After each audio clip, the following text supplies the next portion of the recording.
श्रीलंका में सरकारी संपत्ति को नुकसान पहुंचा रहे लोगों को देखते ही गोली मार देने का आदेश दिया गया। महिंद्रा राजपक्षे, जो कि श्रीलंका के प्रधानमंत्री पद से इस्तीफा नहीं दे रहे थे, तो प्रदर्शनकारियों ने उनके घर में ही आग लगा दी। राजपक्षे सरकार के प्रति इतना ज्यादा गुस्सा कि लोगों ने श्रीलंका के पूर्व मंत्री जॉनसन फर्नांडो को कार सहित ही झील में फेंक दिया।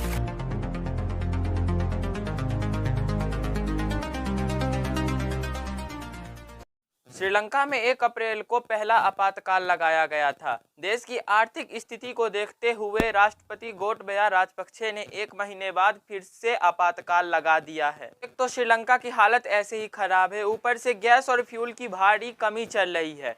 दूध पेट्रोल से भी ज्यादा महंगा हो चुका है। अनाजों के दाम आसमान छू रहे हैं। चावल 500 रुपए पर केजी तक पहुंच चुकी है। लोगों को 2 वक्त की रोटी भी बड़ी मुश्किल से मिल रही है।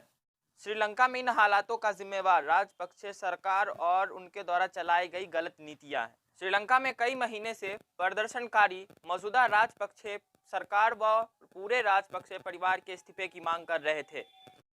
राष्ट्रपति गोटबाया और प्रधानमंत्री महिंद्रा राजपक्षे को छोड़कर सारे मंत्रियों ने अपने मौजूदा पद से इस्तीफा दे दिया, लेकिन राष्ट्रपति गोटबाया राजपक्षे और प्रधानमंत्री महिंद्रा राजपक्षे ने अपने पद से इस्तीफा देने के लिए साफ इनकार कर दिया, जिस कारण श्रीलंका के प्रदर्शनकारी आक्रोश में आ गए और कुछ दिन पहले ही उन्होंने महिंद्रा राजपक्षे के पुश्तैनी घर में आग लगा दी, जिस कारण महिंद्रा राजपक्षे को प्रदर्शनकारियों के डर से 10 मई को इस्तीफा देकर अपना घर छोड़ के भागना पड़ा।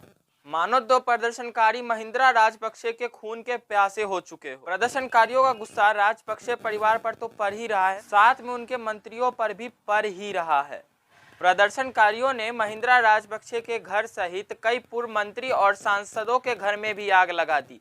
यहां तक कि श्रीलंका के पूर्व मंत्री जॉनसन फर्नांडो को कार सहित ही झील में फेंक दिया। प्रधानमंत्री महिंद्रा राजपक्षे के इस्तीफा देने के बाद महिंद्रा राजपक्षे के समर्थक और विरोधी आपस में लड़ गए, जिस कारण देश में गृह युद्ध जैसे हालात बन गए। श्रीलंका की ऐसी परिस्थिति को देखकर रक्षा मंत्रालय ने सेना को यह साफ आदेश दिया कि जो लोग सरकारी संपत्ति को नुकसान पहुंचाते हैं, हिंसक दंगे करते हैं, उन्हें देखते ही गोली मार दिया जाए।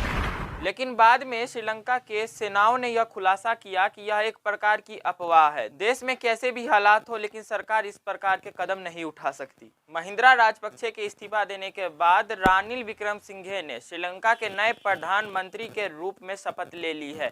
हालांकि ये पहले बार प्रधानमंत्री नहीं बने हैं, ये इससे पहले 4 बार श्रीलंका के प्रधानमंत्री रह चुके हैं। अब जिस देश में भूखमरी, बेरोजगारी जैसी हालात हो, लोगों को 2 वक्त की रोटी भी नसीब नहीं हो पा रही हो, महंगाई की कड़ी मार सहनी पड़ रही हो, देश पूरी तरीके से कर्ज में डूबा हो, उस देश के लोगों की हालत उनसे बेहतर और कौन जान सकता है।